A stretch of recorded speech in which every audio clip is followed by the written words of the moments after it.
নিয়মিত তদারকির অংশ, মানে এরকম অভিযান, বিশেষ অভিযান না, কারণ এই বিষয়গুলো নর্মালি আমি অনেক সময় দেখি, আজকে হয়তো আপনার সবার সাথে দেখা হয়ে গেল।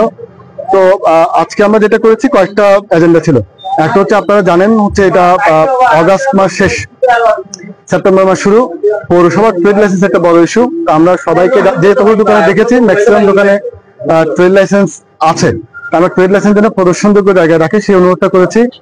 আর ওষুধের ক্ষেত্রে, ওষুধ হচ্ছে একটা খুবই গুরুত্বপূর্ণ জিনিস, ওষুধ জন্য কেউ এক্সপায়ারি বা ফিজিশিয়ান স্যাম্পল এগুলো না রাখে। আমরা একটা দোকানে কিছুটা পেয়েছি, উনি কথা দিয়েছেন এরকম ভবিষ্যতে হবে না।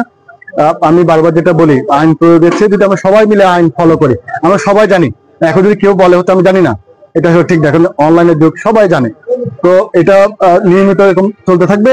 আজকের মাধ্যমে আরেকটা মেসেজ দেওয়া হলো যে আমরা পানিশমেন্টে যাব। আমরা এখনো বলছি, আমরা চাই না কারো কোনো শাস্তি হোক, আমরা সবাই এটা মেনে চলবো। এটা নিয়মিত ভাবে এই যে পরিদর্শন বা এটা চলছিল। আর আমরা জানেন এখন আমাদের এসিডেন্ট সাহেব জয়েন করেছে, আমাদের স্টুডেন্ট একটু বৃদ্ধি পেয়েছে।